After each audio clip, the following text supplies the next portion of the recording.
Silakan duduk. Shalom, selamat malam. Apa kabar saudara?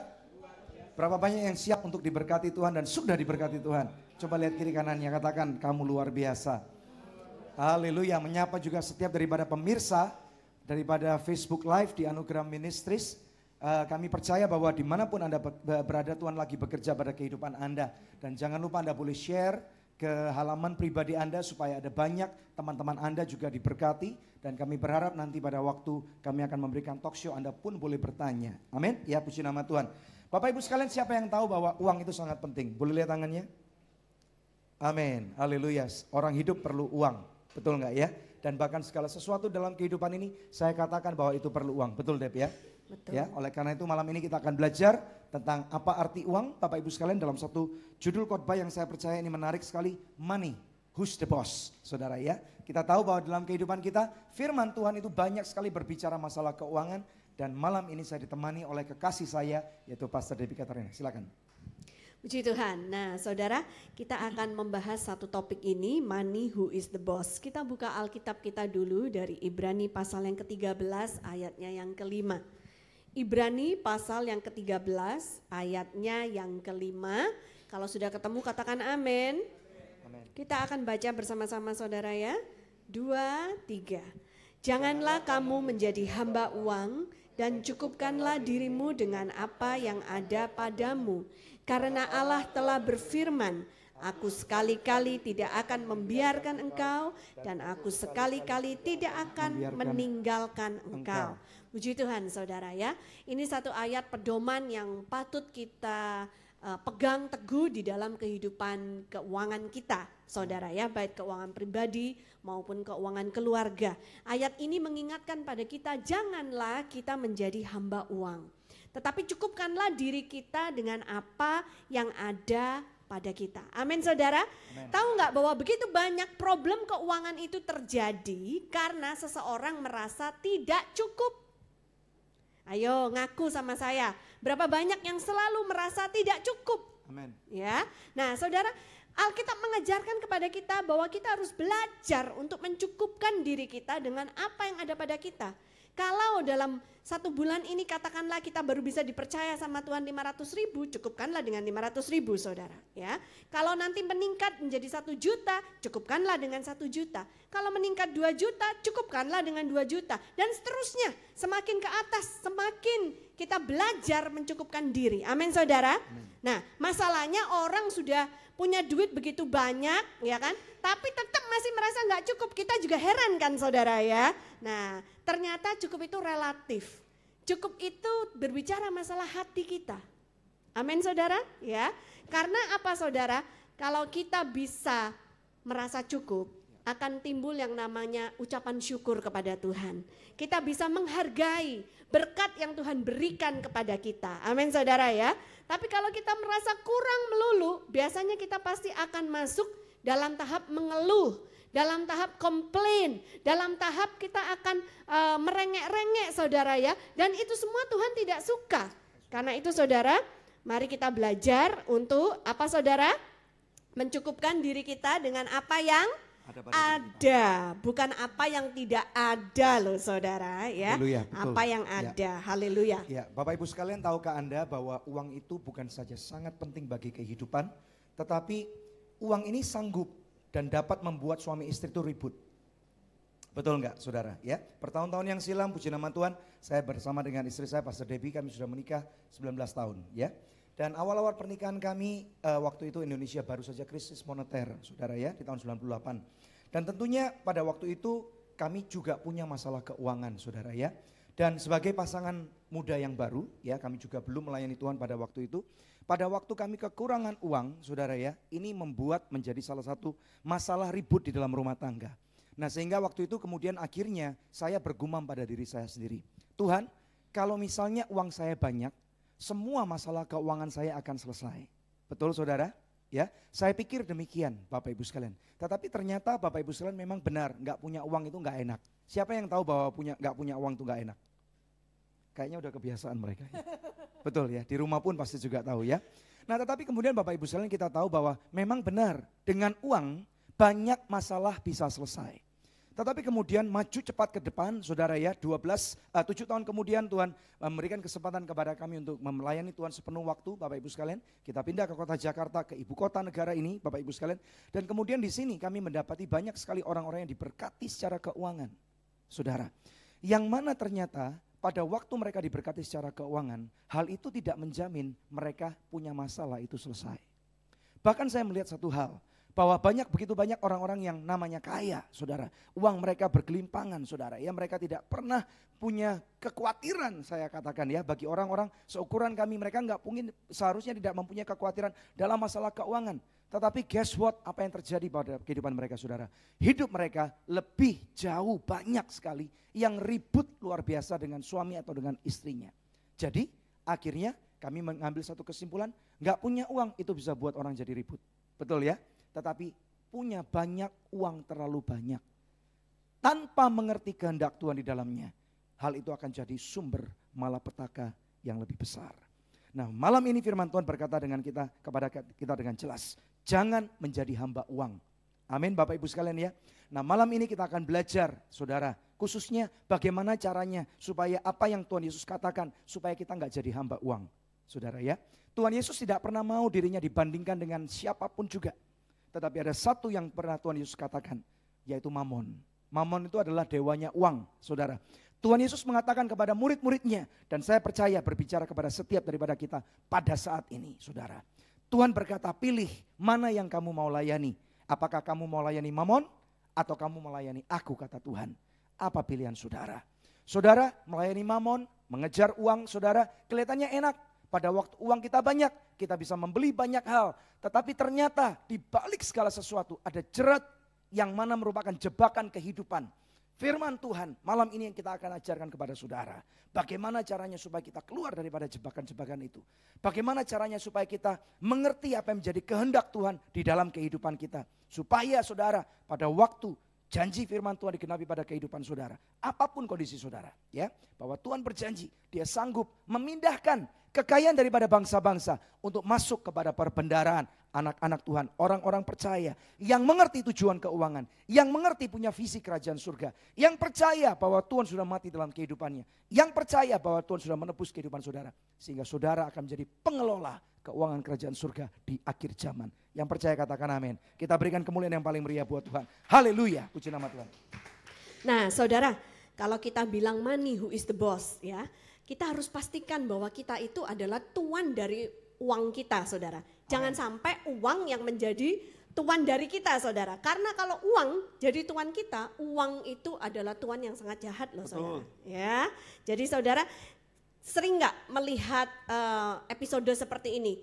Keluarga, saudara, wah putus hubungan, ribut besar, gara-gara apa? Gara-gara uang, ya kan? Gara-gara bisnis, gara-gara kongsian, tapi kemudian karena satu nggak suka, satunya juga nggak suka, jadi nggak saudara-saudaraan lagi. Atau karena warisan, ya kan? Kalau ada orang tua yang meninggal, kalau anak-anaknya tidak dipersiapkan dengan baik, tidak diajarkan tentang arti uang yang sesungguhnya, oh itu bisa tali persaudaraan rusak. Hanya karena uang, saudara. Betul. Jadi makanya kita tuh perlu belajar bagaimana kita itu bisa menjadi pengelola yang baik dari keuangan kita. Amin, saudara. Amin. Ya. Nah, malam ini kami mau mengajarkan budaya 4M. Berapa banyak di antara saudara yang kepengen punya 4M? Boleh lambaikan tangannya. Wah.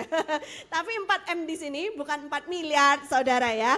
4M di sini adalah 4 poin M, saudara, yang akan kami ajarkan. Nah, untuk menjadi pengelola keuangan kerajaan surga yang luar biasa. Nomor 1, tadi sudah saya jabarkan. Harus bisa M yang pertama, mencukupkan diri. Coba lihat kanan kirinya, bilang mencukupkan diri. Mencukupkan diri.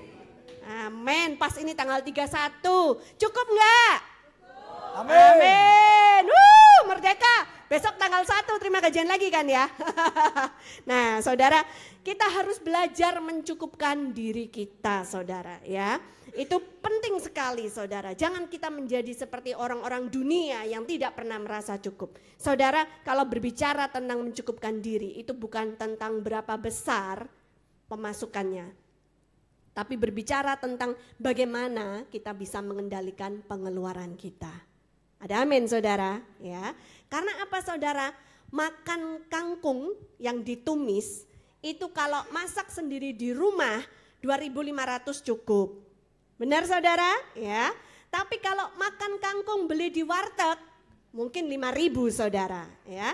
Kalau kita makannya di restoran, ya kan di Lesas ini ada yang jual saudara ya. Itu bisa naik lagi harganya mungkin 20.000 saudara, ya kan, apalagi kalau disajikannya kangkung yang hot plate itu saudara ya.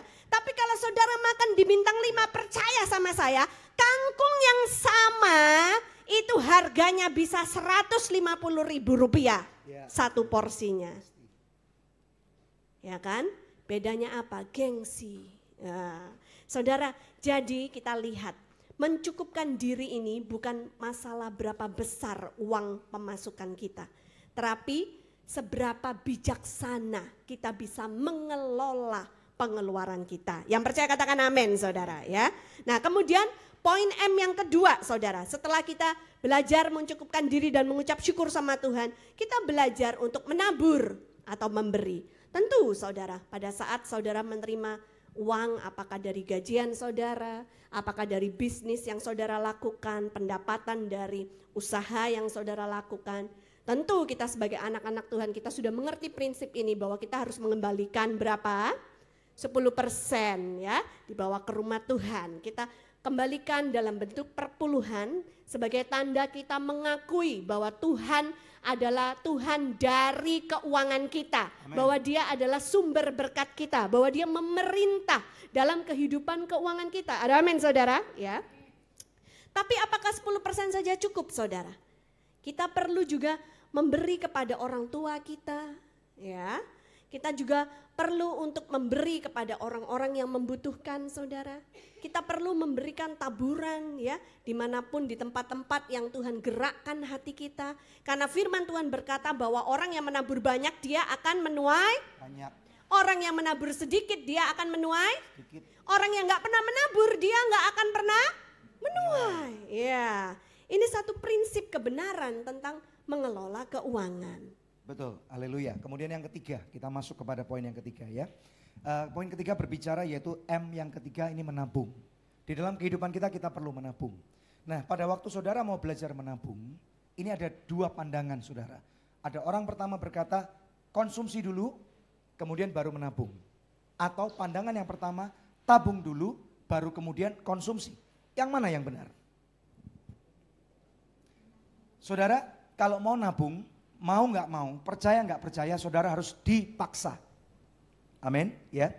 Bapak Ibu sekalian, di dalam firman Tuhan ada satu contoh, kisah yang luar biasa. Ingat kisah apa yang terjadi dengan Yusuf, saudara ya. Pada waktu dia menjadi pengelola kerajaan Mesir, Bapak Ibu sekalian. Dimulai daripada suatu mimpi, di mana Tuhan kemudian memberikan gambaran bahwa atas apa yang akan terjadi di negeri Mesir.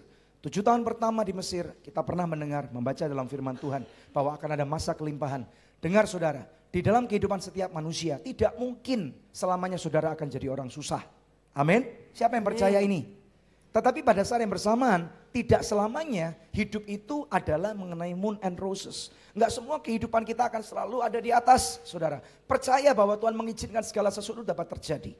Nah oleh karena itu Tuhan menginginkan kita untuk belajar daripada apa yang pernah terjadi pada kehidupan Yusuf. Pada waktu kondisi keuanganmu baik Bapak Ibu sekalian, jangan pernah merasa bahwa terlalu cepat untuk engkau harus mulai belajar menabung. Yang percaya katakan amin. Ya, Yusuf diberikan pengertian oleh Tuhan bahwa dia harus menabung, saudara. 1/5 daripada apa yang dia terima pada waktu itu ya, yaitu kira-kira 20%, Bapak Ibu sekalian. Di sini kami tidak mengajarkan berapa persen kira-kira saudara harus menabung. Tetapi berapapun yang saudara bisa tabung, ya, lakukan dengan konsisten. Katakan konsisten. Konsisten. Karena Bapak Ibu sekalian ya, para ahli keuangan di luar sana berkata ya, kalau kamu ingin menciptakan kekayaan, saudara apa yang saya ajarkan ini saya percaya kita boleh belajar daripada orang-orang yang sudah pada ahlinya saudara ya. Para ahli keuangan mengatakan kalau kamu ingin menciptakan kekayaan melalui keuangan, yang perlu kamu lakukan adalah nomor 1, konsistensi dalam menabung. Bapak Ibu sekalian ya, menabung ini saudara dapat rupakan seperti deposito misalnya, kemudian saudara dapat rupakan juga misalnya seperti reksadana misalnya ya. Tetapi saudara juga bisa rupakan seperti logam mulia, seperti emas misalnya ya. Yang penting adalah konsisten saudara. Begitu pada waktu saudara mulai mendapatkan Bapak Ibu sekalian daripada income yang saudara terima daripada pekerjaan itu ya, saudara harus mulai sisihkan. Saudara harus kejam terhadap diri saudara sendiri. Ada amin, saudara ya.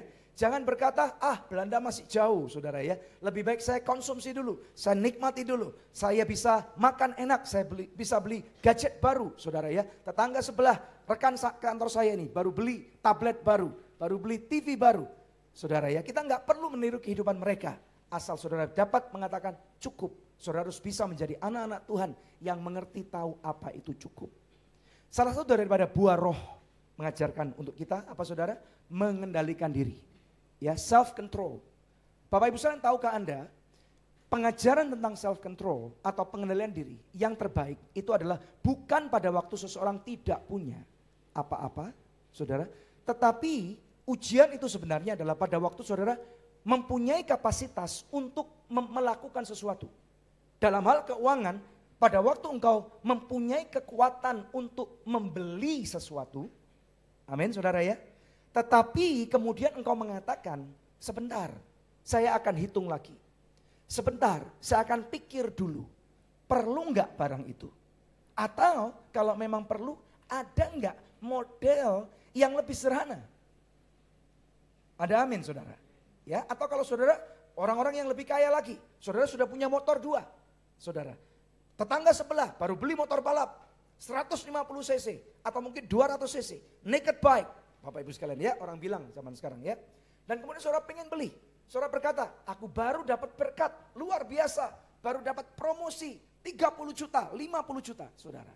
Nah di sana self control ini adalah ujiannya pada waktu itu saudara harus berkata, aku sudah punya 2. Aku sudah punya 2 motor yang sangat bagus atau 2 mobil yang sangat bagus. Bapak Ibu sekalian ya. Dan kemudian sekarang tertantang untuk membeli lagi. Nah di sana mulailah menjadi anak-anak Tuhan yang mengandalkan Tuhan Yesus. Bertanya kepada Tuhan, Tuhan kenapa engkau mengizinkan berkat ini datang kepadaku? Ada amin Bapak Ibu sekalian. Jadi setelah engkau tabung Bapak Ibu sekalian, kalau ada berkat lebih, mulailah bertanya kepada Tuhan, Tuhan apa yang aku harus lakukan? Orang-orang para ahli keuangan mengatakan perlu 1, konsistensi. 2, untuk menciptakan kekayaan di dalam keuangan perlu waktu. Amin Bapak Ibu sekalian. Yang pertama tadi perlu apa? Konsistensi. Yang kedua perlu waktu. Karena apa saudara? Di dalam waktu itu saudara, kalau saudara bisa sudah punya 1 tabungan berbentuk deposito atau berbentuk emas saudara ya. Kalau saudara gunakan mekanisme bunga berbunga, maka di sanalah mekanisme keuangan itu akan mulai masuk di dalam kehidupan kita. Amin Bapak Ibu sekalian ya. Demikian pula kalau kita nggak mengerti ini Bapak Ibu sekalian, kemudian kita konsumsikan semuanya. Sedangkan waktu kehidupan manusia di muka bumi ini kita punya batas. Di dalam kehidupan manusia Bapak Ibu sekalian ada yang namanya usia produktif. Bapak Ibu sekalian, suka nggak suka siapapun Anda. Mungkin hari ini saudara masih berkata, Pak Daniel saya masih kuat, saya masih 20-an, saya masih 30-an, saya masih 40-an. Enggak, sebentar lagi nggak sadar sudah 50-an. Sebentar lagi kemudian saudara bisa kena pensiun dini. Lalu apa yang terjadi? Kalau saudara nggak siap dengan tabungan, maka yang terjadi saudara akan kecewa pada diri saudara. Yang ketiga, yang keempat ya. M yang keempat berbicara mengelola. Mengelola ini penting sekali Bapak Ibu sekalian. Tahukah Bapak Ibu sekalian, Tuhan menjadikan kehidupan kita di muka bumi ini sebagai satu school of life. Saudara, sekolah kehidupan. Pada waktu saudara bisa dipercaya kepada sesuatu hal yang kecil, Tuhan ingin mempercayakan hal yang besar.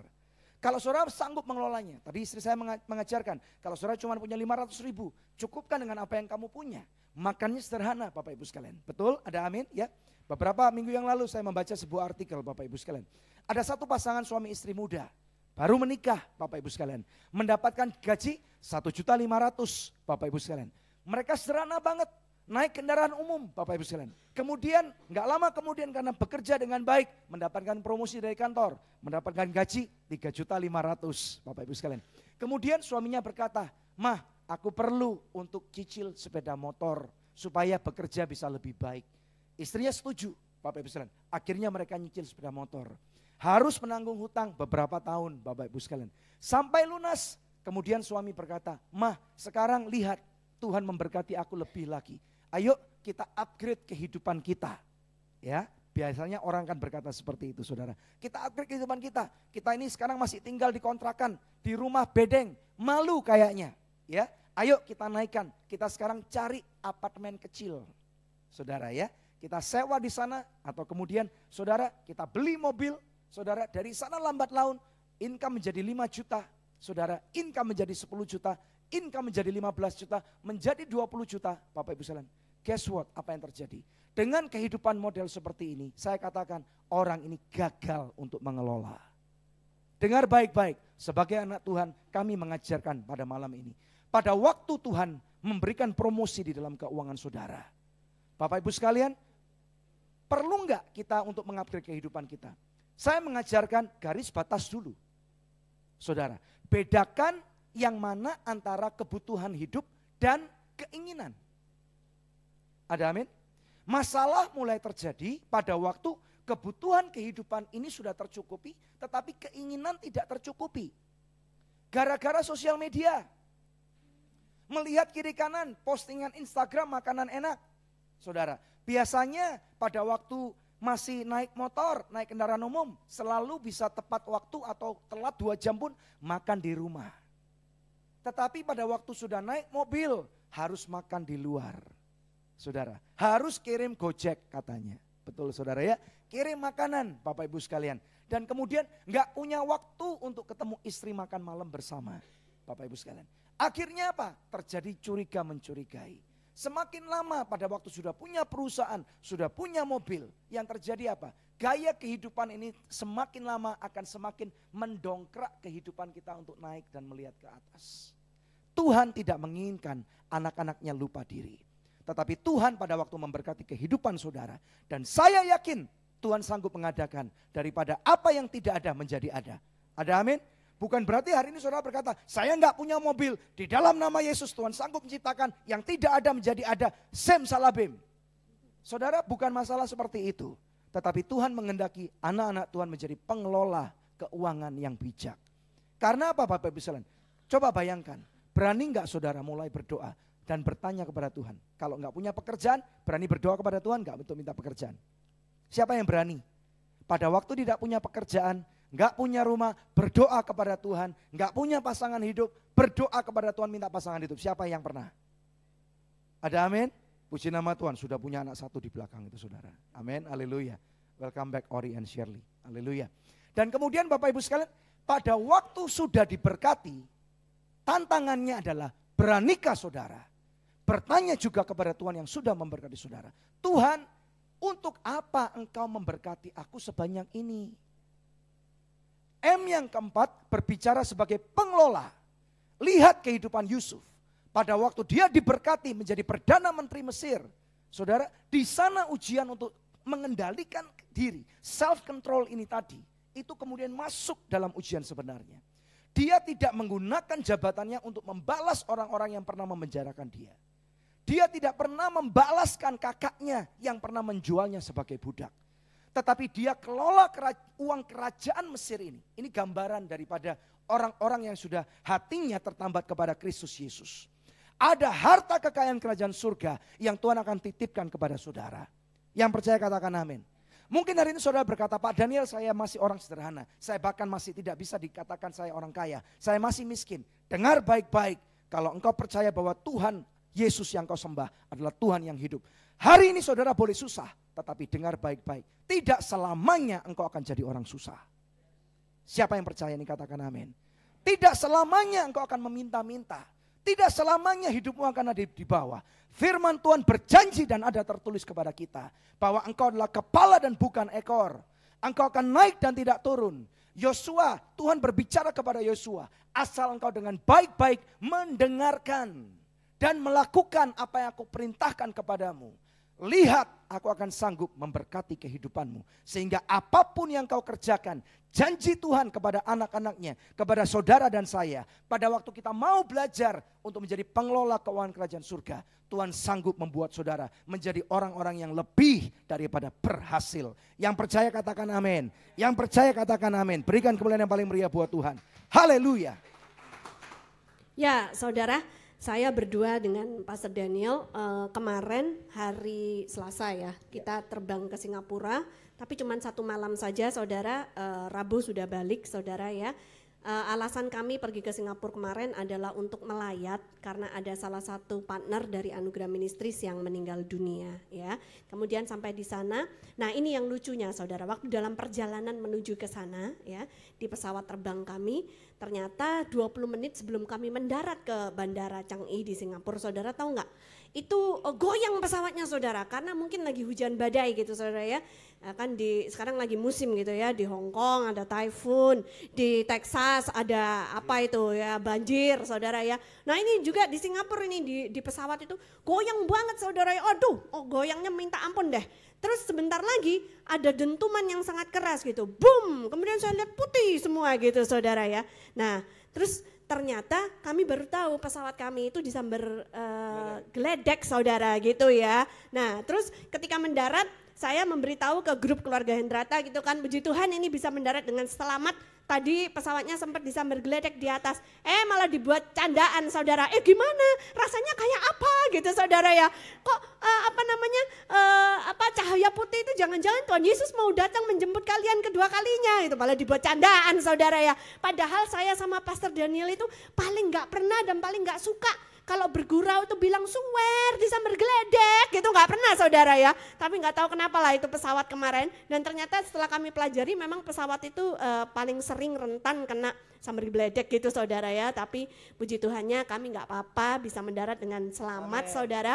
Lalu di sana ketika melayat juga kami mempelajari bahwa 6 bulan terakhir ini hidup dari saudari kita itu dia terkena kanker liver gitu saudara ya, dan waktu 6 bulan yang lalu ketahuan itu sudah stadium 4, jadi langsung cepat sekali dia perginya gitu saudara ya. Jadi di situ saya merenung kejadian di pesawat ya kan, kemudian dengan hidup dari partner kita ini, berasa nggak sih bahwa sebenarnya kalau hidup itu bukan di tangan kita? Ada amin saudara ya, bahwa sebenarnya hidup kita itu ada di tangan Tuhan saudara ya. Jadi bukan kita yang menentukan berapa lama, berapa panjang, berapa berkualitasnya. Dan saudara satu hal lagi, bukan uang yang menentukan. Amin. Karena partner kita itu uang bukan masalah loh saudara, dia tinggalnya di London, dia bisa dapat treatment yang terbaik di seluruh dunia. Toh ketika waktunya habis juga kontraknya saudara ya. Jadi saudara, di situ saya belajar dan merenung, kemudian saya mendapatkan satu statement saudara ya, satu quote yang seperti ini. Apa yang bisa dibeli dengan uang itu murah. Yang mahal itu yang tidak terbeli dengan uang. Misalnya apa? Misalnya cinta, kasih. Misalnya damai sejahtera, sukacita dalam hati. Amin saudara, kebahagiaan, kesehatan, itu mahal saudara, amin, tidak terbeli dengan uang, ada amin saudara. Amin. Jadi malam hari ini mari kita kembalikan paradigma kita itu ke jalan yang benar, ada amin saudara. Betul. Jangan sampai fokus kita ini cuma uang dan uang, menghalalkan segala cara untuk menghasilkan uang, tapi kita lupa bahwa semua yang bisa dibeli dengan uang itu murah. Yang mahal itu justru yang tidak terbeli dengan uang. Yang percaya katakan amin. Berikan sorak-sorai buat Tuhan Yesus. Keselamatan kita tidak ada harganya. Itu paling mahal saudara. Bukan karena tidak ada harganya, tapi tidak terbeli dengan uang. Ada amin saudara. Amen. Ya, persahabatan yang tulus. Wah, itu mau cari di mana saudara? Kalau saudara punya hal-hal yang saya sebutkan ini, engkau kaya. Amin saudara. Amen. Engkau tidak miskin. Amin saudara. Amen. Haleluya, puji Tuhan. Nah saudara, ini adalah beberapa indikator untuk mentes hidup kita. Apakah sebenarnya kita ini hamba uang atau bukan? Sebenarnya kita diperbudak oleh uang atau tidak? Nomor 1, kalau tidak punya uang ribut. Punya banyak uang semakin ribut, wah bahaya ya saudara ya. Nomor 2, tidak pernah puas walaupun sudah punya banyak harta. Tidak pernah menjadi saluran berkat. Nah bahaya saudara. Betul. Ya. Biarlah ini menjadi tanda supaya hidup kita tidak menjadi seperti itu. Lalu yang ketiga, terlilit hutang dan tercekik sama yang namanya bunga. Kebanyakan orang terlilit hutang, tercekik bunga. Karena apa? Karena dia mau mempunyai gaya hidup yang dia tidak bisa pertahankan.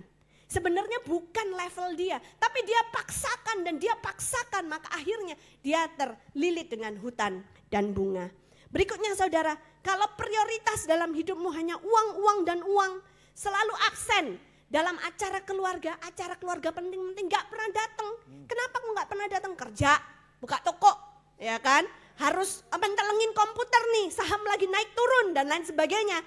Wah, then you know kalau hidup saudara masih dililit oleh uang saudara ya. Kemudian indikator yang terakhir yang bisa kami bagikan malam hari ini.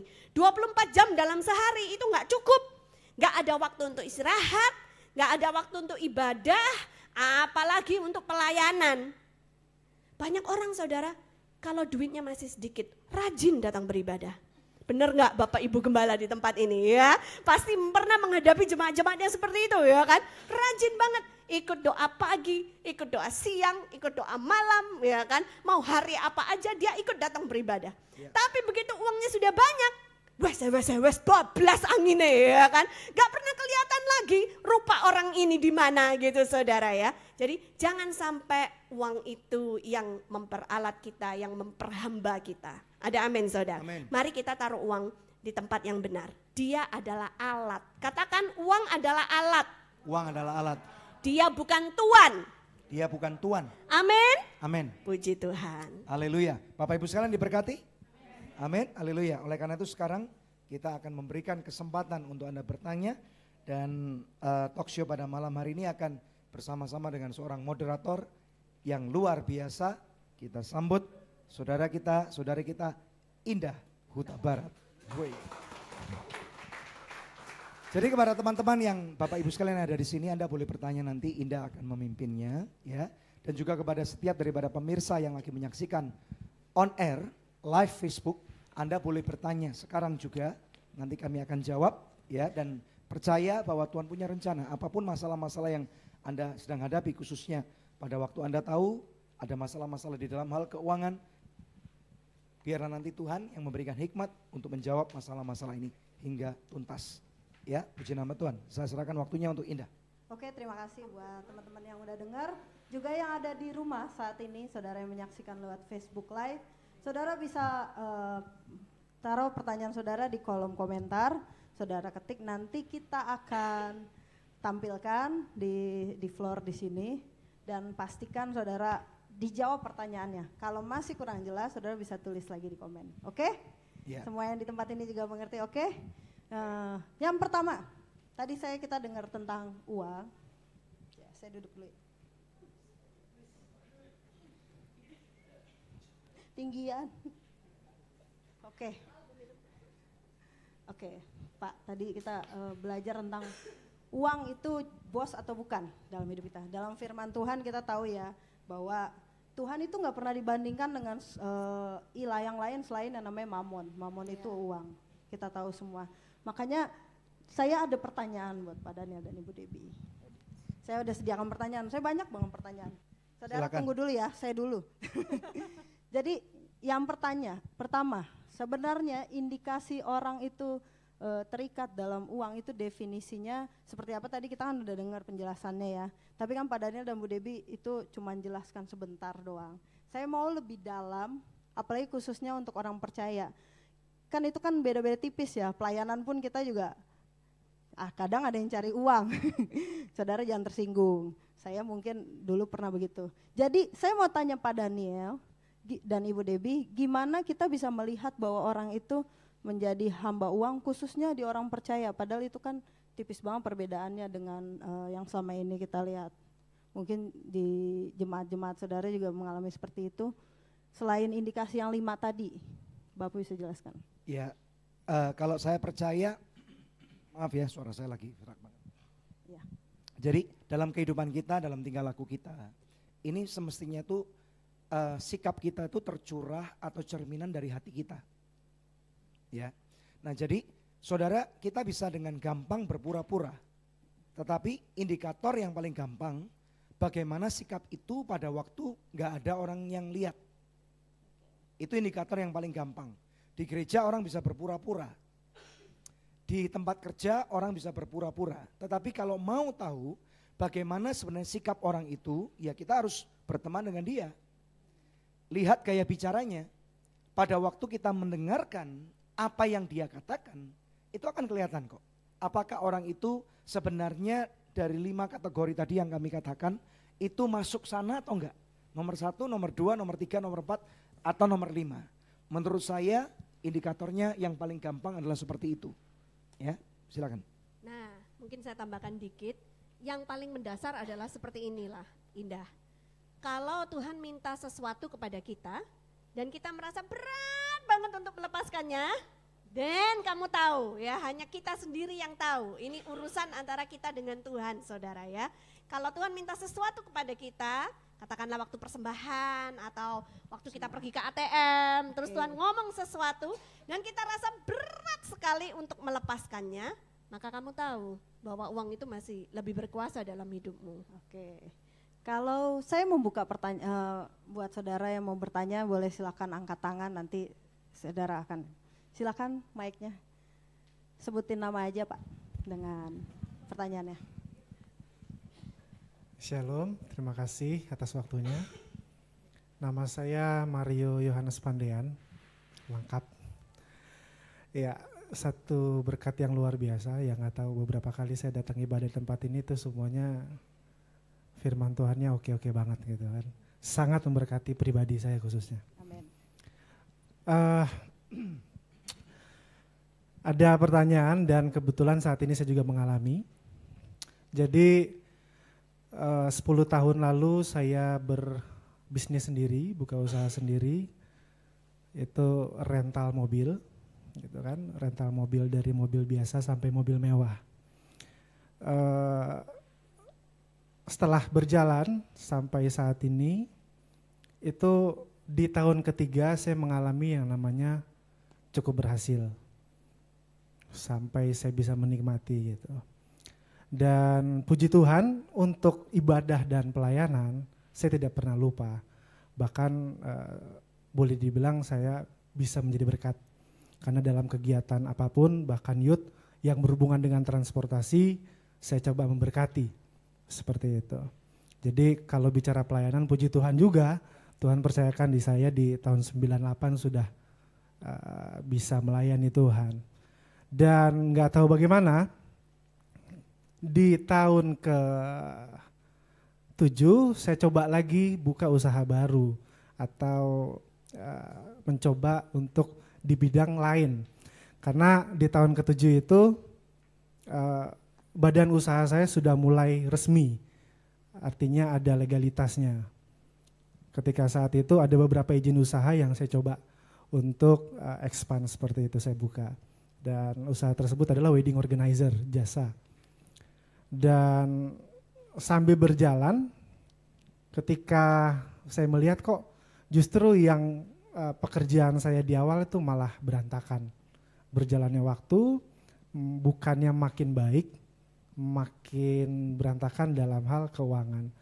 Dan kebetulan juga memang saya agak kurang bisa tahan duit, artinya karena menado mungkin ya. Manado katanya boros gitu ya, saya juga nggak tahu. Jadi untuk tahan diri itu masih soal duit karena apa ya, nggak tahu bagaimana, kayaknya sih panas gitu pegang duit, jadi udah agak. Terus yang akhirnya buat diri sendiri itu justru lupa. Dan saat ini saya puji Tuhan mengalami krisis dalam keuangan, dalam usaha saya, tapi setidaknya Tuhan tidak membiarkan sampai saya tergeletak. Dan puji Tuhan juga masih berjalan sih saat ini, masih berjalan di Jakarta, di Bali dan Lombok. Itu juga karena Tuhan. Dan keuangan masalahnya ini dari ketika saya susah menahan diri, bahkan mungkin berhubungan dengan perpuluhan, bahkan mungkin kadang saya suka berpikir gini, kalau perpuluhan itu membagikan berkat di tempat lain juga, apakah itu salah atau tidak? Karena saya kalau bicara perpuluhan lebih seringnya banyak memberkati di luar daripada di gereja. Seperti itu. Jadi permasalahan pertanyaan saya adalah kenapa sudah berusaha bekerja, sudah memberkati banyak tempat buat saya ya. Karena bahkan yang menipu-menipu pun juga banyak untuk saya bisa ikhlaskan gitu kan. Bahkan juga hamba Tuhan juga banyak yang bermasalah, curcol sedikit. Ya karena usaha saya kan bergerak banyak dengan orang-orang gereja gitu. Karena memang lahir di dunia gereja dari dulu. Nah itu tuh. Jadi saya pikir apakah hati saya yang bermasalah, apakah manajemen saya yang bermasalah, karena dari dulu saya handle sendiri. Handle sendiri keuangannya. Seperti itu. Terima kasih Tuhan Yesus memberkati. Terima kasih Kak Mario. Ya silakan Pak Daniel. Ya, saya lihat ada 2 pertanyaan ya. Tadi mengenai kenapa perusahaannya mengalami masalah keuangan, dan yang kedua perpuluhan. Oke, kita akan jawab. Monitornya bisa naik dikit nggak suara saya? Monitor saya naik dikit. Nah, yang pertama, semestinya Mario sudah punya jawaban tadi sendiri. Bahwa kamu berkata bahwa kamu nggak tahan pegang uang. Nah, saya lihat masalahnya di sana. Menurut saya masalahnya di sana. Jadi pegang uang ini perlu kedisiplinan. Nah, saya mau tanya dulu, Anda sudah menikah belum? Wah. Nah, itu juga bisa jadi satu masalah. Harus. Karena pada waktu saya sekarang sudah menikah, saya punya istri, apapun yang saya akan mau lakukan, saya mempunyai satu firman Tuhan mengatakan istri itu sebagai apa? Penolong yang sepadan. Pewaris tahta karunia. Teman pewaris. Ya, teman pewaris tahta karunia. Nah, jadi yang pertama adalah saya berkata kembali periksa hatimu. Oke. Nah, mulai bertanya kepada Tuhan, Tuhan, aku perlu penolong. Berikan aku penolong yang sepadan, yang dapat mewarisi tahta karuniamu bersama-sama dengan aku. Supaya apa yang menjadi kehendakmu buat aku dapat digenapi dengan maksimal. Ini yang pertama. Yang kedua, pada waktu Anda tidak bisa disiplin untuk pegang uang, ini kebiasaannya adalah gini. Ada orang kalau misalnya lagi susah, dia menahan dirinya dengan sedemikian rupa, nggak makan di luar, nggak beli ini, nggak beli itu, nggak pakai pulsa, cari wifi gratis terus zaman sekarang ya. Wah. Tetapi kemudian pada waktu tanggal 1, ya semuanya dibeli. Sehingga tanggal 2 uangnya sudah habis. Ini yang terjadi. Jadi ternyata pada waktu kita tidak bisa berdisiplin diri, tadi saya ajarkan self control. Penguasaan diri. Penguasaan diri itu terjadi adalah ujiannya pada waktu Anda punya uang. Bukan pada waktu Anda nggak punya uang seperti saat ini. Oke, jadi pada waktu Anda punya uang, Anda harus mulai ingat. Nggak punya uang itu nggak enak. Salah atur uang itu nggak enak. Jadi mulai sekarang pada waktu Tuhan mulai memberkati sedikit demi sedikit, nggak usah takut. Tuhan berjanji pada waktu kamu setia kepada hal yang kecil, Dia sanggup menambahkan menjadi hal yang lebih besar. Amin. Ada amin? Ya, Amin. jadi Anda sudah menjawab, Anda sudah tahu masalah Anda, jadi mulailah disiplinkan dirimu dengan apa yang kamu akan terima daripada Tuhan. Pada waktu kamu mempunyai pewaris teman tata kasih karunia ini, miliki kesepakatan dengan istrimu nanti. Ya, sayang, aku mau ekspansi nih. Menurut kamu bagaimana? Nah, seringkali istri itu akan dapat melihat blind spot atau sisi yang tidak kelihatan. Suami atau orang yang sudah istilahnya emosi untuk investasi tidak akan melihat sisi-sisi bolongnya. Termasuk pada waktu mau ditipu sekalipun. Nah, seorang istri yang baik tentunya akan dapat memberikan masukan yang benar. Kayaknya aku kok rasa nggak enak ini. Nah, wanita itu lebih dikenal Tuhan. Dia mempunyai satu intuisi yang mana dapat membantu seorang laki-laki untuk melihat blind spot atau sisi yang nggak kelihatan itu. Nah, biasanya awal-awal pernikahan seorang suami tidak akan percaya dengan itu. Saya pun pernah merasakan hal itu. Saya nggak percaya. Kamu kan di rumah, kamu kan nggak pintar seperti aku. Kamu kan ini, kamu kan nggak tahu apa yang, kamu nggak dengar tadi apa yang orang itu katakan kepada aku. Ini yakin, ini asli kok. Pada waktu saya paksakan apa yang jadi kehendak saya. Kemudian yang terjadi investasinya bolong, bodong, palsu, ditipu. Kemudian dari sana saya mulai belajar, oh ternyata Tuhan pakai istri saya untuk memberikan nasihat. Ini yang pertama, jelas ya. Nah, pada waktu kamu punya perusahaan, nasihat saya, miliki tim manajemen yang bagus. Manajemen yang berhasil adalah pada waktu di mana kamu tidak ada, perusahaan kamu tetap bisa berjalan. Nah, hal itu dapat dilakukan pada waktu kamu punya tim manajemen yang solid. Ya. Di zaman modern ini sudah nggak cocok pakai manajemen tahun 70-an atau orang bilang mom and pop store, ya, atau orang-orang kolot zaman dulu yang harus semuanya diatur semua.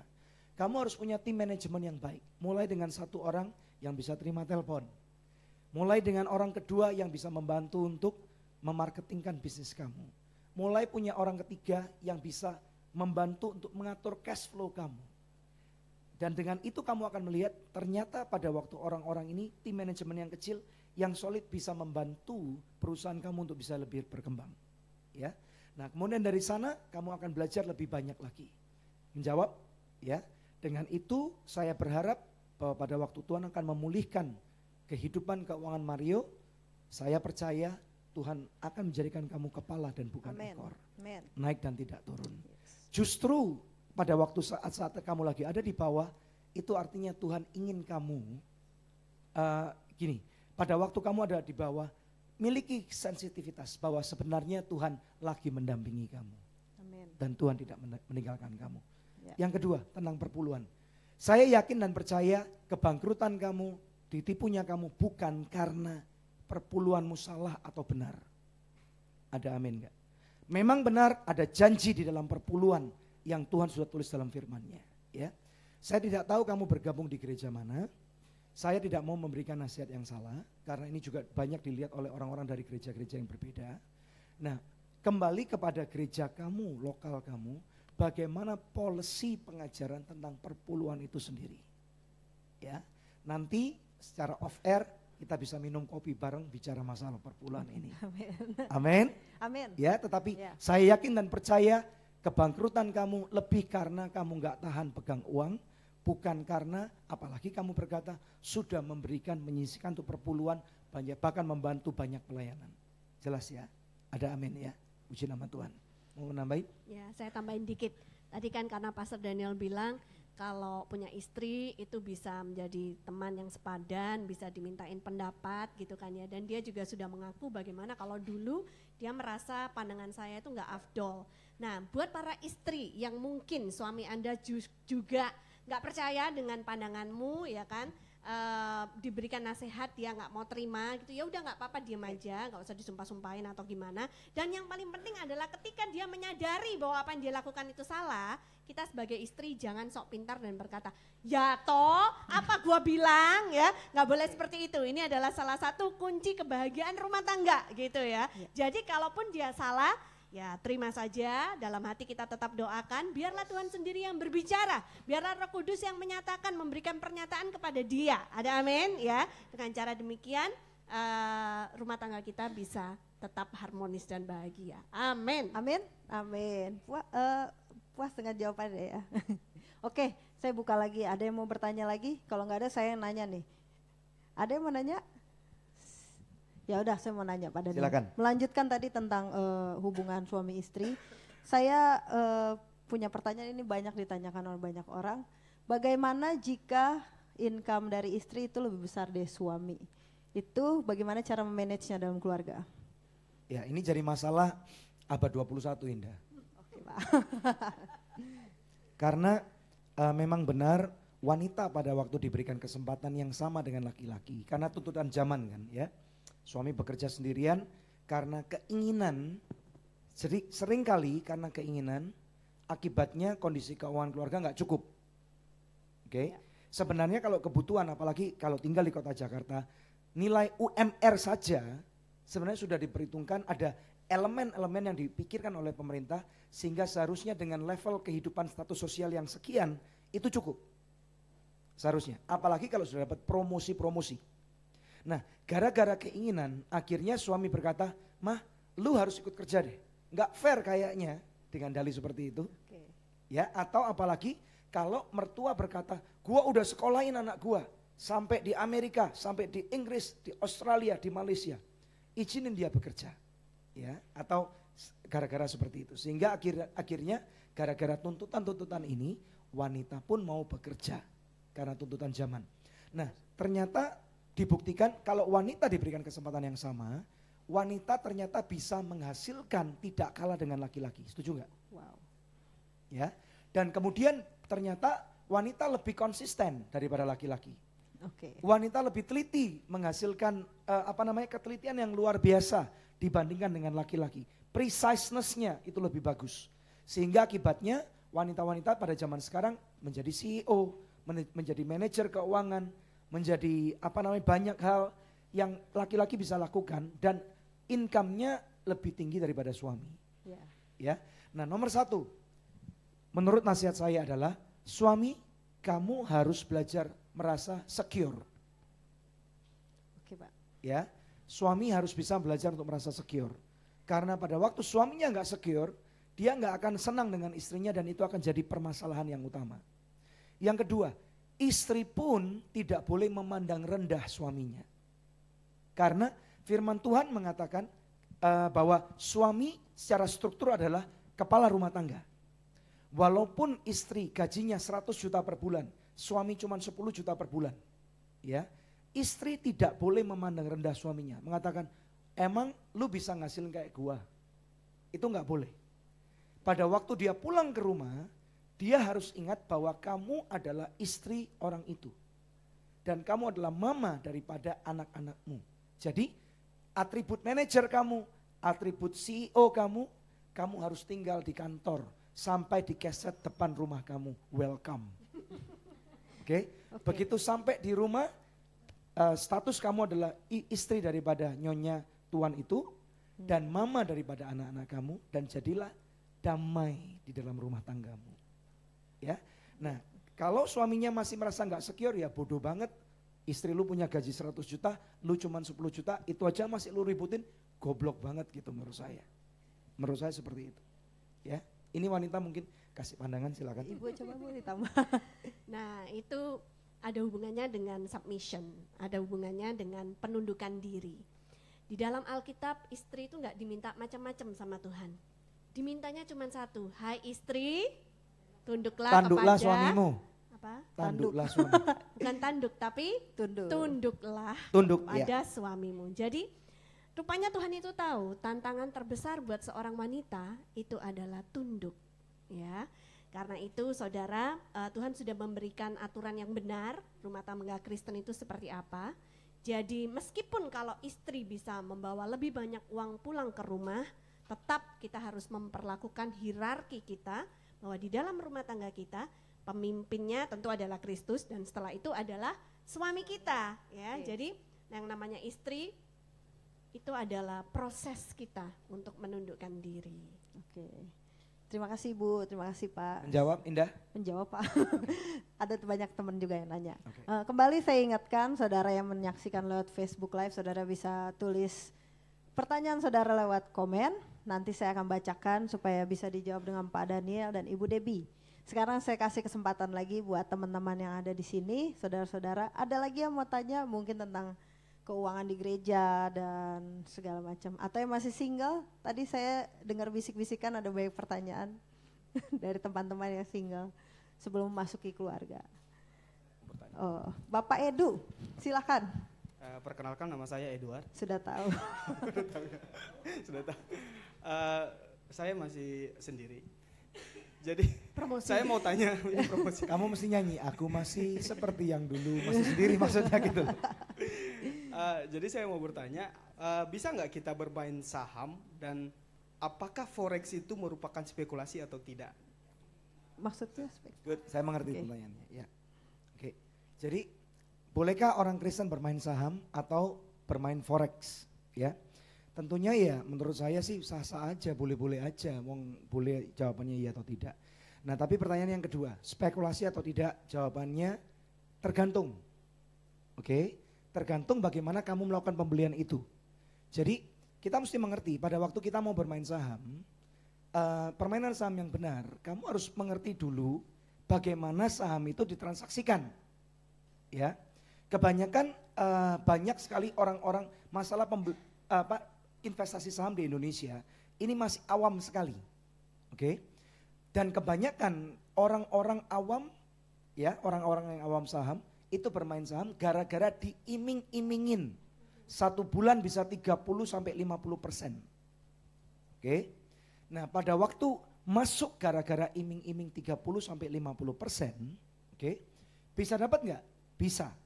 Tapi kita harus tahu mekanisme keuangan berkata kalau kamu berbicara masalah investasi, high risk, ya maka high gain.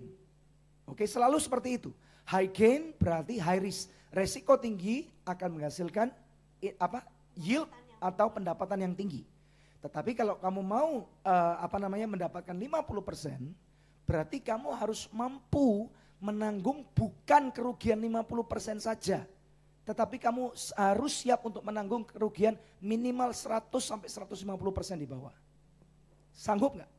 Kalau nggak sanggup, lebih baik jangan masuk ke dalam investasi saham. Ini yang pertama. Yang kedua, sebenarnya di dalam investasi saham itu ada dua macam.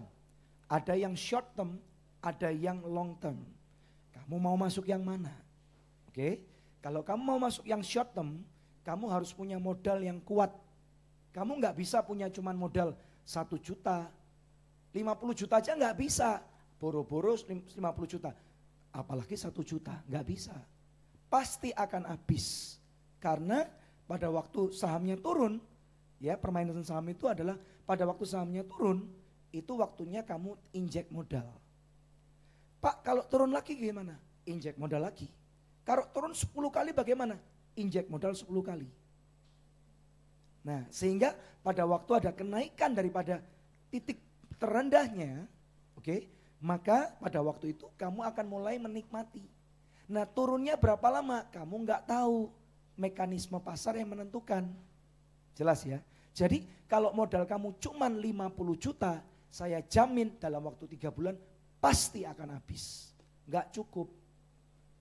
Tetapi kalau kamu punya pandangan yang kedua, main saham untuk long term, oke, kamu beli sekarang saham perusahaan X, udah tutup mata. Kamu lihat 10 tahun atau 30 tahun lagi. Ya udah, itu nggak apa-apa. Itu sama seperti tabungan-tabungan yang lain. Nah, berikutnya tadi ada kata-kata forex atau foreign exchange, ya. Permainan foreign exchange sama sekali bukan investasi untuk orang-orang yang duitnya nggak tebel. Kamu punya uang 200 juta pun itu nggak cukup. Punya uang 500 juta pun nggak cukup. Dan kalau kamu mau main forex, yakinkan kolesterol kamu itu rendah. Iya. Karena kolesterol tinggi, jantungnya nggak kuat. Oke? Karena itu forex bisa tiba-tiba naik, bisa tiba-tiba turun, oke? Dan pada waktu kamu naik dan posisi kamu lagi di bawah, kamu bisa seneng. Tetapi pada waktu posisi kamu di bawah dan itu turun sampai 100 poin, kamu bisa mati di tempat. Ya, jadi kalau uang kamu cuma 50 juta, 100 juta, nasihat saya jangan beli forex deh. Beli aja tiket ke Singapura, jalan-jalan di sana, nikmati, oke? Pergi ke Thailand jalan-jalan atau berdoa, Tuhan pelayanan mana yang dapat aku bantu daripada ini habis di meja forex. Ya, anugerah ministry tadi katanya. Boleh menjawab ya. Jadi pertanyaan boleh enggak? Ya boleh, wong itu uang kamu kok. Tetapi tahu enggak mekanisme pasarnya? Kalau enggak tahu, kalau hanya masuk gara-gara dijanjikan menghasilkan keuntungan 50% atau 70% atau 20%, nasihat saya pasti kamu akan kecewa. Pasti kamu akan nanti mengutuki orang itu. Ya. Saya tambahkan sedikit, Edu, Amsal 13 ayat 11 berkata, harta yang cepat diperoleh akan berkurang, tetapi siapa mengumpulkan sedikit demi sedikit menjadi kaya. Saudara, masalah yang terbesar adalah orang-orang itu mempunyai mentalitas ingin cepat kaya. Nah, ini yang jangan sampai ada dalam diri anak-anak Tuhan. Karena kalau ingin cepat kaya, maka dia akan menembus, mengambil jalan-jalan yang seharusnya tidak dia ambil, yang high risk tadi, yang resikonya terlalu tinggi tadi, saudara ya, karena mengharapkan untuk dapat keuntungan yang demikian besar, tapi akhirnya sakit semua badannya. Itu yang dikatakan oleh Alkitab, ya. Amin. Oke Pak, melanjutkan tadi. Nanti saya ada pertanyaan buat Bapak. Ada lagi yang mau tanya? Ada yang mau nanya? Silakan. Dari tadi tuh yang nanya laki-laki semua. Benar-benar laki-laki di anugerah itu. Memikirkan keluarga sangat. Ada mungkin perempuan-perempuan yang mau bertanya? Oke, saudara bisa pikirkan dulu pertanyaannya. Saya melanjutkan yang tadi tentang investasi Pak. boleh atau enggak kita itu sampai berhutang sama bank dengan alasan berinvestasi? Investasi apa dulu? Misalnya seperti tadi di properti dan segala macam, ada yang sampai harus dia minjem ke bank untuk investasi jangka panjang seperti yang tadi dijelaskan Pak Daniel. Nah ini kita harus tahu siapa yang memberikan jawaban. Tapi saya akan ambil jawaban tengah supaya aman.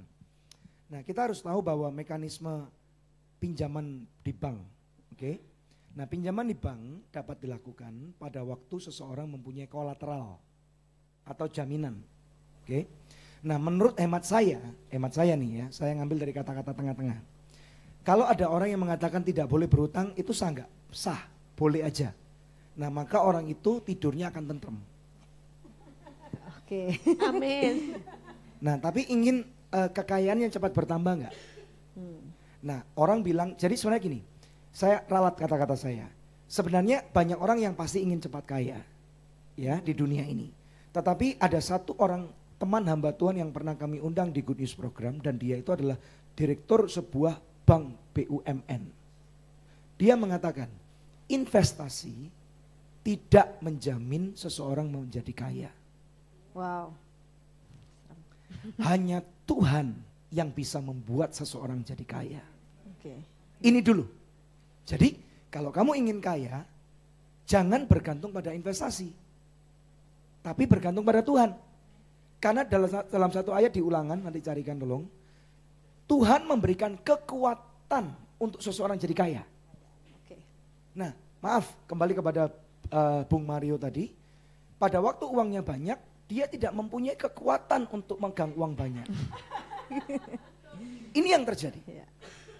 Sehingga akibatnya banyak, telinganya tipis orang bilang, lu ganteng deh, apalagi kalau misalnya maaf ya, pergi sama teman-teman yang minta ditraktirin, minum kopi, makan mie dan ini. Lu ganteng banget, lu keren banget bos, apa gini-gini. Udah dipanggil pakai namanya, bukan lagi Mario, nggak pakai selamatan, udah diganti jadi nama bos. Telinganya udah tipis banget, semua ditraktirin. Saudara ya. Jadi kekuatannya nggak ada. Padahal Tuhan mengatakan, hanya Tuhan yang bisa memberikan kekuatan untuk seseorang menjadi kaya dan disertai dengan sebuah janji kata Tuhan. Ya, jadi kalau ingin kaya jangan andalkan investasi. Karena investasi ini berhubungan dengan portfolio atau portofolio. Ya, kita bicara harus dibedakan dulu. Nah, kalau berbicara masalah portofolio, meningkatkan nilai portofolio, baru berbicara mekanisme untuk pinjam bunga, pinjam uang di bank. Oke. Nah, seseorang boleh pinjam uang di bank kalau dia punya kolateral atau jaminan. Oke. Selama orang itu kolateralnya mencukupi dan tidak ada markup, saya rasa itu sah. Apalagi kalau misalnya hutang itu akan menjadi aset bukan liability. Atau what is bahasa Indonesianya liability? Apa liability? Tanggungan. Ya, jadi gini, seseorang misalnya dia membeli satu rumah dan kemudian akan dijadikan tempat tinggal, oke? Dan dia membayar hutang, minjam uang di bank dan dia harus bayar bunga. Ini liability, ini tanggungan. Oh ya, oke Pak. Ya, nah tetapi kalau dia beli rumah, kemudian dijadikan kos-kosan atau dikontrakkan ulang. Dan dari hasil passive income itu cukup untuk membayar bunga di bank dan cicilan, itu pintar. Oke. Kayaknya pada dapat ilham, pencerahan semua manggut-manggut, nanti pulang Nangkep dari sini buka kos-kosan. Ya. Jadi kalau beli mobil untuk dinikmati oleh keluarga, ini tanggungan. Karena nggak menghasilkan duit. Oke. Beli motor naked bike tadi 150 cc, ini tanggungan. Karena kamu harus bayar biaya perawatan. Di Jakarta minggu lalu jalan-jalan sepi. Karena orang-orang yang nunggak surat pajak kendaraan nggak berani keluar. Ya. Ya, semakin tinggi cc-nya, semakin mahal harganya, semakin tinggi nilai pajaknya. Ya. Oke, ini jadi tanggungan. Tapi kalau beli motor untuk jadi Uber Gojek. bike atau Gojek bike, ini jadi aset. Wow. Ya, tapi pastikan penghasilannya cukup untuk menutup bayar bunga dan bayar cicilan di bank. Oke. Ini menjawab ya? Ya, intinya Kurang lebih seperti itu ya? Iya, Pak. Intinya kita boleh kalau itu untuk investasi bukan buat konsumsi pribadi. Jadi minjem itu oke ya Pak ya? Ya, Sebenarnya. apalagi kalau misalnya kredit untuk beli handphone. Nggak boleh. Kalau misalnya handphonenya bisa disewa-sewain boleh, nggak apa-apa. Persewaan handphone. Atau kalau Aduh. handphone baru bisa untuk bisnis online, itu aset. Oke Pak. Itu aset. Ya, oke. Ulangan 8 ayat 18. Tetapi haruslah engkau ingat kepada Tuhan Allahmu, sebab dialah yang memberikan kepadamu kekuatan untuk memperoleh kekayaan. Oke. Dengan maksud meneguhkan perjanjian yang diikrarkannya dengan sumpah kepada nenek moyangmu seperti sekarang ini. Amin. Amin. Ya itu ayatnya tadi. Ada lagi yang mau bertanya? Silakan Bapak. Ya. Bapak Gembala. Ya, saya Pendeta Junet Pardede Ya. Shalom, dari Pak. Bekasi ya. Saya senang sekali mendengar penjabaran Bapak mengenai pinjaman yang kita ajukan ke bank. Kalau itu ditempatkan atau diarahkan ke sasaran yang tepat, itu justru mendatangkan kebaikan seperti tadi kontrakan. Permasalahan memang yang saya pikirkan begini, saya jadi terpancing ingin memiliki apa yang Bapak pikirkan tadi. Masalahnya sekarang ada enggak nih orang kira-kira meminjamkan uang sama saya? Itu pertanyaannya pertama. Oh itu Pak pertanyaan. Nah, kalau memang ada, saya siap untuk Apa ini Pak, buka kos-kosan atau persewaan handphone? ya, jadi itu saja. Ya, Pak. kalau Bapak punya kolateral pasti ada orang yang mau minjemin duit. Karena berbicara masalah mekanisme pasar. Iya. Gitu. Kalau nggak ada kolateral, ya nggak mungkin ada orang mau minjemin. Kecuali Bapak pinjam ke Lintah Darat, bunganya 1 bulan 10%. Jangan Pak. Dan itu pasti akan rugi. Gitu. Itu malah dilarang oleh firman Tuhan. Gitu. Ya, jadi artinya kalau kita nggak punya kolateral ya harus berdoa, Tuhan berkati aku supaya aku bisa memultiplikasikan kekayaan, supaya aku bisa mencari jiwa-jiwa lebih lagi. Supaya aku bisa nyekolahkan anak orang miskin. Nambah murid 1 untuk adikku sayang. Amin. Amin. Sudah Pak, terjawab Pak. Ada lagi yang mau bertanya? Silahkan. Ibu Ellen apa ya? Oh enggak, kirain Ibu Ellen mau nanya. Ya, selagi saudara pikirkan apa yang saudara mau tanya, saya mau tanya lagi Pak Daniel. Pak, saya punya case seperti ini Pak. Kadangkala tadi kan bicara tentang jaminan gitu. Dalam satu keluarga ada orang tua dan dua-duanya masih ada tapi sudah pensiun Pak. Tapi anak ini dia sudah kerja. Sedangkan saudaranya juga sudah kerja. Tapi saudaranya ini berhutang Pak, terlilit hutang kayak tadi Lintah Darat.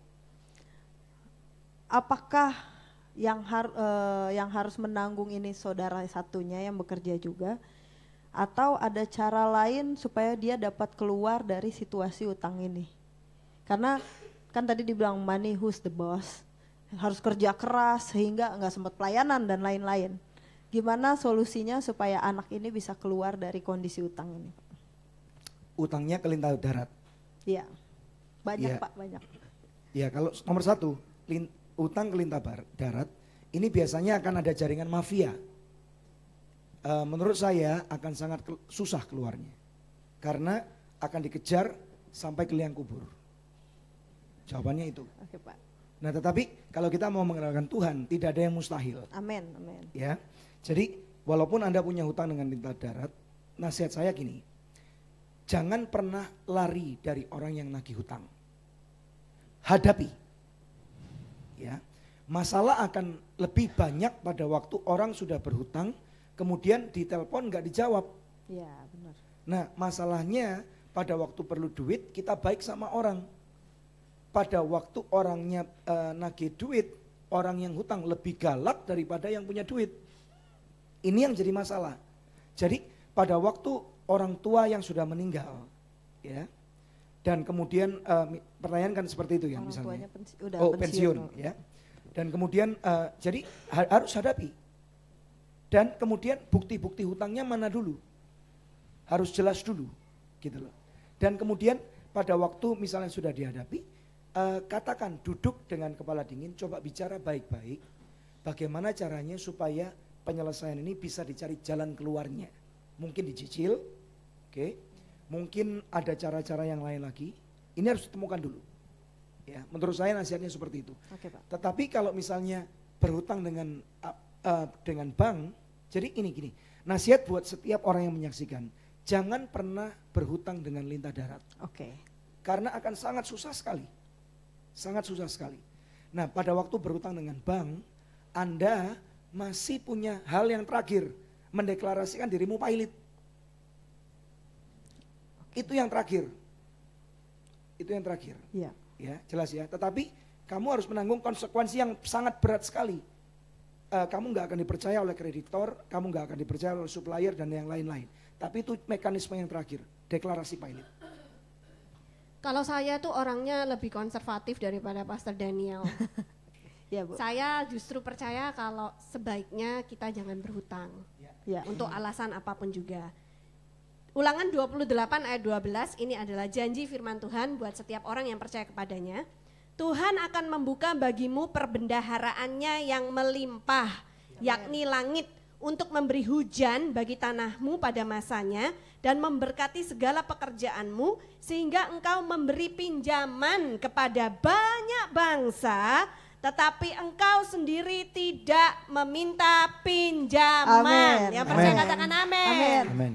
Ya, cuman ini mungkin saya bisa tambahkan sebagai penutup. Kadang-kadang mungkin memang tidak ada orang yang punya rencana berhutang. Ya. Ya, jadi kita harus perhatikan nomor satu tadi keinginan. Oke, batasi keinginan. Keinginan tidak akan pernah habis. Barang yang kita beli ada limited time-nya. Kecuali kalau kita beli barang-barang antik yang itu asetnya akan meningkat. Oke, tetapi keinginan harus dibatasi. Dua, berjaga-jaga untuk sakit. Kadang-kadang tadi seperti kata Bu Debi, nggak mau berutang, tetapi kalau sakit bagaimana? Kalau harus dioperasi gara-gara kecelakaan bagaimana? Ya, yang mana pengeluaran tiba-tiba harus keluar uang 100 juta, sedangkan kita cuma uang punya 100 atau 200 juta. Jadi kita harus pintar-pintar menggunakan mekanisme pasar. Miliki asuransi misalnya, BPJS. ikuti BPJS misalnya. Jadi jangan lagi berdebat asuransi orang Kristen boleh atau enggak. Itu kuno, itu perdebatan tahun 80. Ya. Sekarang tahun 2017 nggak perlu lagi berdebat asuransi boleh apa enggak. Justru kalau kamu bijak, kamu harus punya asuransi. Ya. Ya, saya nggak promosi asuransi nih. Kalau kamu punya mobil di Jakarta, kalau kamu nggak punya asuransi, kayaknya kamu nggak bijak deh. Daripada berantem sama orang gara-gara mobilmu dicium dari belakang, buat apa? Lebih baik punya asuransi. Sehingga kamu nggak perlu dengan terpaksa harus berhutang. Ya. Ya. Untuk karena waktu ya. Ada lagi mau nanya? Oh ada Pak, ada 2. Oke, silakan. Silakan Kak Edu. Siapa dulu? Dengan cepat, silakan. Silakan Kak Edu. Ini dulu, Duk. Yang pakai baju merah.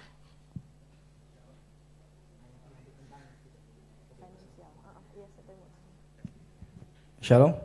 Oh ya, Shalom. Shalom. Saya Yosu. Saya mau tanya. Saya tadi baca dari Ulangan 17 itu dikatakan bahwa emas dan perak itu jangan terlalu banyak ada padamu. Terus digenapi pada perjanjian baru ketika orang menantikan janji Roh Kudus akan turun. Nah, di situ dikatakan bahwa orang-orang menjual harta miliknya, misalkan tabungan tanah, rumah untuk mencukupi semua jemaat.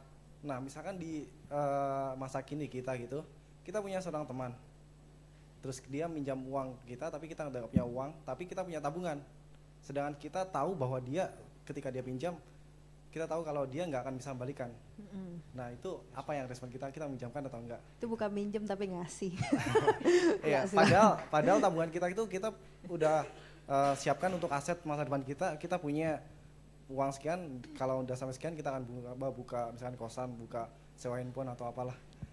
Tapi teman yang minta itu kita ada tiba-tiba datang gitu. Nah, yang harus kita lakukan gimana?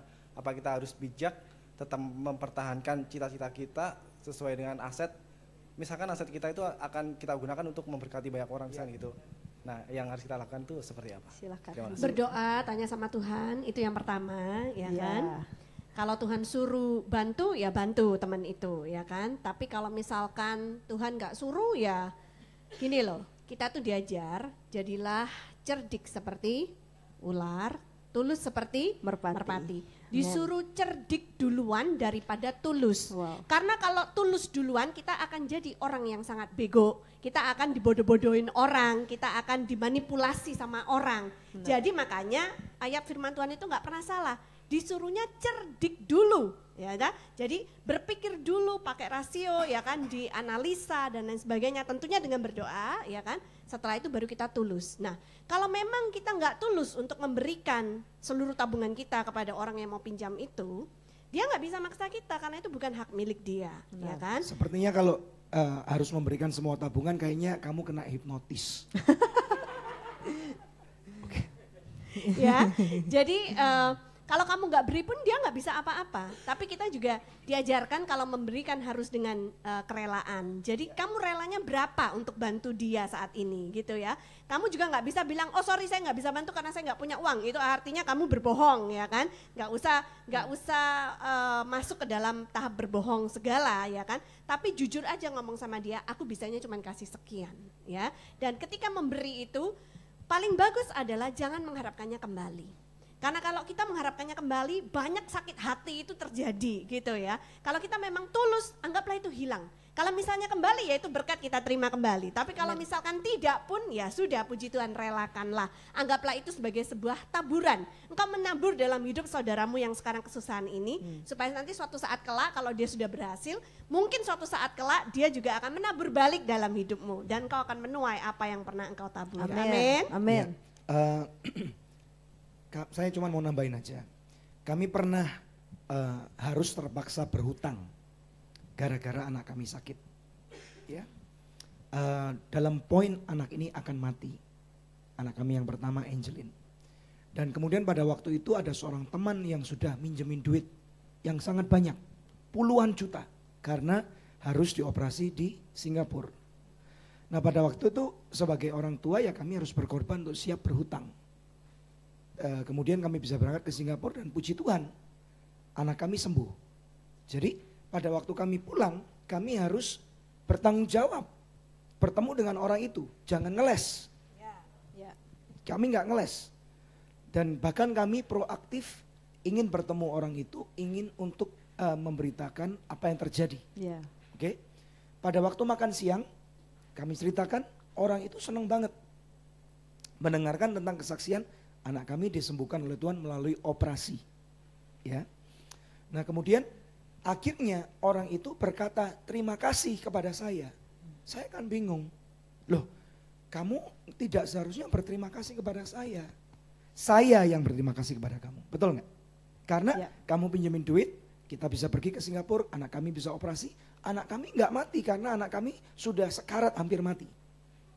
Oke? Nah jadi kita otot-ototan. Kita berdebat siapa harus berterima kasih kepada siapa. Saya bilang nggak bisa dong, saya harus berterima kasih pada kamu, bukan kamu kepada saya. Nah orang itu menjelaskan bahwa ternyata dia membantu bukan karena kasihan, tetapi karena dia mendengar suara Tuhan. Wow. Itu satu. Amin. Ya, dia berkata kalau kamu pinjam duit kepada saya bisa bilang nggak punya, kamu nggak bisa paksa. Tetapi justru orang itu bertanya kepada saya gara-gara dia mendengar suara Tuhan untuk menolong Daniel dan Debbie. Kemudian orang itu telepon dan bertanya apa yang saya bisa bantu. Selain berdoa untuk kalian. Karena dia tahu kami hamba Tuhan. Dan dia bukan hamba Tuhan. Jadi dia pasti tahu bahwa kami sudah berdoa. Karena dia sudah mendengar suara Tuhan. Dia menelpon dan menawarkan bantuan. Kami bertanya boleh pinjam uang enggak? Nah ternyata di balik itu semua, perusahaan dia hampir bangkrut dengan hutang yang puluhan miliar. Oke, dan sudah mau ditutup. Dan dia mendengar suara Tuhan, dia taat. Dia minjemin uang puluhan juta ke kami. Oke, nah pada waktu kami pulang, dia berkata terima kasih. Dia berkata ini ceritanya. Pada waktu uangnya sudah dipinjamkan ke kami, oke, dia percaya tanpa ada surat apapun juga. Ini harusnya nggak boleh. Ya. Nah kemudian pada waktu pulang dia berkata, tahu nggak? Seninnya, waktu itu hari Sabtu kami terima uang. Seninnya ada investor datang dari Eropa, cari dia tanpa janji tahu. Ya, dan ternyata dia berkata uang hutangnya puluhan miliar itu dari satu transaksi bisnis lunas. Wow. Dan dia berkata itu cuma satu hari, ada lagi hari Selasa, hari Rabu, hari Kamis, 4 hari berturut-turut ada bisnis deal yang masuk. Dan dia berkata perusahaannya nggak lagi bangkrut, sekarang perusahaannya menjadi salah satu yang terbesar di Indonesia. Ya. Dan dia berkata, karena aku tahu nih Tuhan memerintahkan kepada aku untuk menabur dan aku taat. Dan firman Tuhan berjanji orang yang menabur akan menuai. Ya. Ini aku rasakan. Jadi aku yang berterima kasih pada kamu, bukan kamu yang berterima kasih pada aku. Dia berkata demikian. Dan saya berkata, wow, puji Tuhan, saya ikut senang. Tapi saya belum bisa bayar, bagaimana ini? Ya, betul nggak? Ya. Saya belum bisa bayar, saya ngaku. Waktu saya pinjam uang, saya pun ngaku, kamu tahu saya hamba Tuhan. Saya nggak punya bisnis, anak saya mau mati, saya perlu uang, saya pinjam sekarang. Kalau memang kamu percaya, tapi saya akan bayar, tidak tahu kapan. Tapi sampai sesen-sennya saya akan bayar. Saya ulangi kata-kata itu siang itu. Dan dia berkata, kamu tahu nggak Daniel, uang yang kamu pinjam itu sekarang menjadi hadiah buat anak kamu. Wow. Kamu Amen. tidak perlu bayar Haleluya. dan kamu nggak berhutang 1 rupiah pun ke saya. Amen. Jadi Tuhan sanggup mengadakan Ya. apa yang tidak ada menjadi ada. Amin. Ya. Ya. Dan ini yang terjadi pada kehidupan kami. Dan kemudian belajar dari pengalaman itu, tadi saya ceritakan waktu khotbah, kami sering ribut gara-gara nggak punya uang. Gara-gara yang satu itu, gara-gara pengalaman anak kami sembuh dari sakit, saya berjanji dengan istri saya, mau nggak mulai hari ini kita nggak usah ribut gara-gara nggak punya uang. Kita janjian, itu tahun 2008. Dan puji Tuhan istri saya setuju. Jadi sejak 2008 sampai 2017 berapa tahun nih? 9 tahun ya. Kami tetap manusia biasa mengalami up and down dalam masalah kehidupan keuangan. Dan puji Tuhan kami berbangga akan Kristus. Amin. Pada waktu kondisi keuangan kami sampai terendah sekalipun, sampai hari ini kami nggak lagi berantem. Amin. Puji Karena Tuhan. apa? Kami sepakat dan kami belajar dari pengalaman. Kalau uangmu habis kamu ribut, itu tidak nambah saldo di bank. Betul? Ya. Kalau lagi ribut tiba-tiba uangnya lompat 20 juta, ribut aja.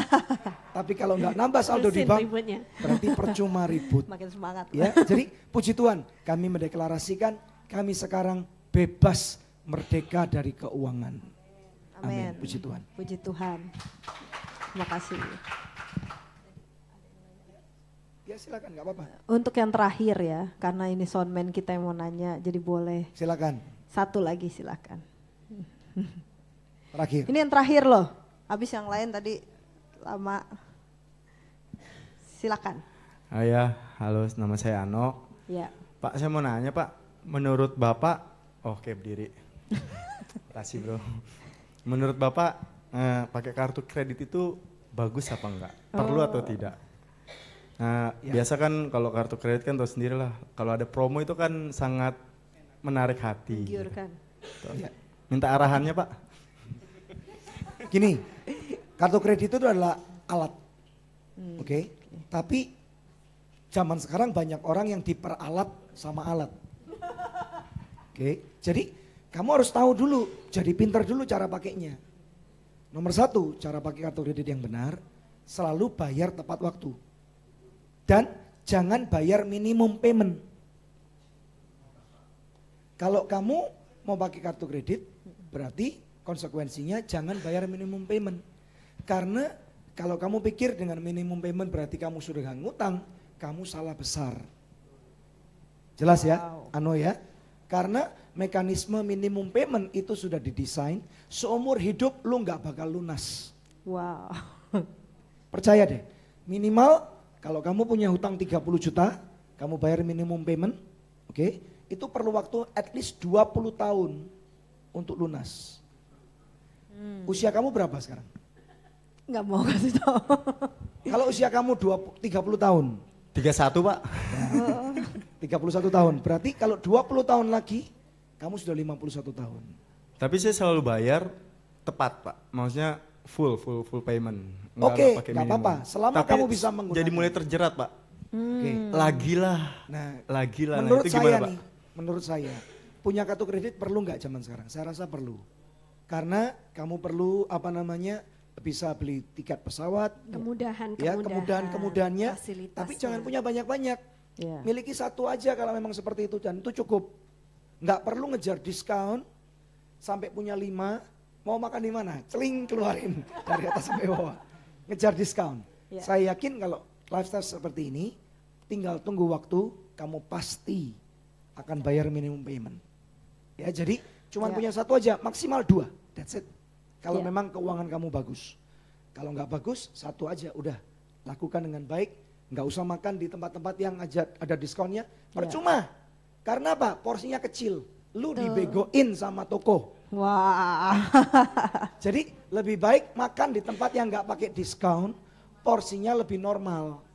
Oke. Jelas ya? Bisa patungan. Diskon 50%, lu minta makannya banyak. Zaman gini bos, nggak bisa. Oke. Ya itu tadi pertanyaan penutup.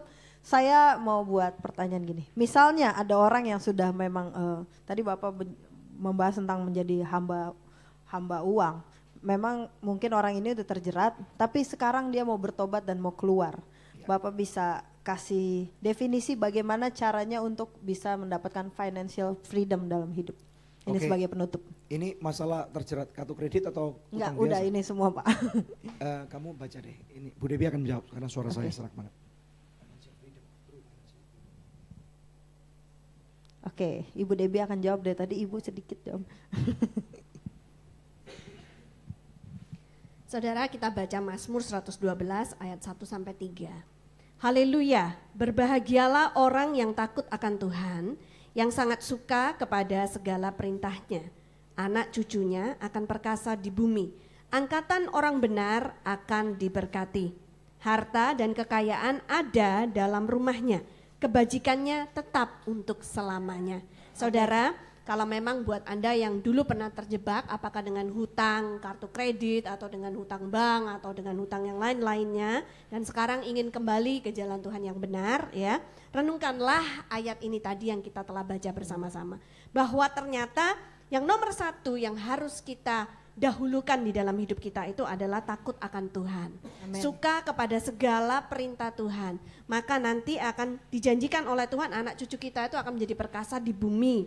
Angkatan kita akan diberkati oleh Tuhan dan sebagai bonusnya harta dan kekayaan akan ada di dalam rumah kita. Jadi jangan sampai kita berfokusnya salah. Kalau kita berfokusnya pada harta dan kekayaan, maka itu akan menjadi seperti angin yang berusaha kita kejar. Kita tidak akan mendapatkannya. Tapi kalau kita berfokus kepada Tuhan, kepada perintah-perintahnya, maka secara otomatis seperti yang dikatakan dalam kitab Matius, ya, bahwa carilah dahulu kerajaan Allah dan seluruh kebenarannya, maka semuanya itu akan ditambahkan kepadamu. Amin. Amin. Amin. Terima kasih Pak, terima kasih Ibu. Saya harap hari ini kita bisa bahas nanti lebih dalam lagi, boleh tanya lewat Pak Daniel. Terima Kita kasih. pakai berdiri, kita berdoa. Ya.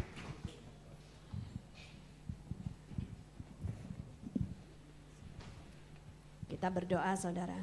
Tuhan, kami mengucap syukur untuk sesi kami malam hari ini. Tuhan, kami sudah belajar panjang dan lebar tentang keuangan Tuhan, dan kami berdoa biarlah dari hari ini Tuhan Kau memperlengkapi kami menjadi anak-anak-Mu yang luar biasa Tuhan. Kami akan menjadi hamba Tuhan, kami memilih untuk menjadi hamba-Mu dan bukan untuk menjadi hamba uang. Kami berdoa Tuhan, biarlah Engkau yang memberikan kekuatan kepada kami untuk dapat mendapatkan kekayaan itu Tuhan. Kalau Tuhan percayakan kekayaan bangsa-bangsa kepada kami, maka kami akan bisa menyalurkannya, mengelolanya dengan benar Tuhan. Karena kami tahu Tuhan, kerajaan surga membutuhkan banyak sekali keuangan. Kami tahu Tuhan ada begitu banyak pelayanan-pelayanan yang dapat dilakukan ketika Tuhan mempercayakan berkat keuangan di dalam kehidupan kami.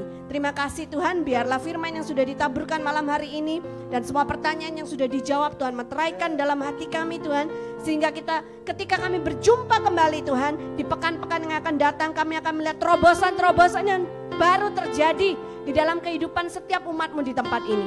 Terima kasih Tuhan Yesus, kami akan melihat mujizat-mujizat keuangan Tuhan lakukan di dalam kehidupan kami. Pintu-pintu yang tertutup Tuhan dobrak di dalam nama Yesus. Terima kasih Tuhan, kami percaya berkat-berkat keuangan akan Tuhan limpahkan di dalam kehidupan kami. Karena anak-anak-Mu siap menjadi pengelola keuangan kerajaan surga yang baik dan benar. Di dalam nama Tuhan Yesus Kristus, semua yang siap bersama dengan saya katakan amin.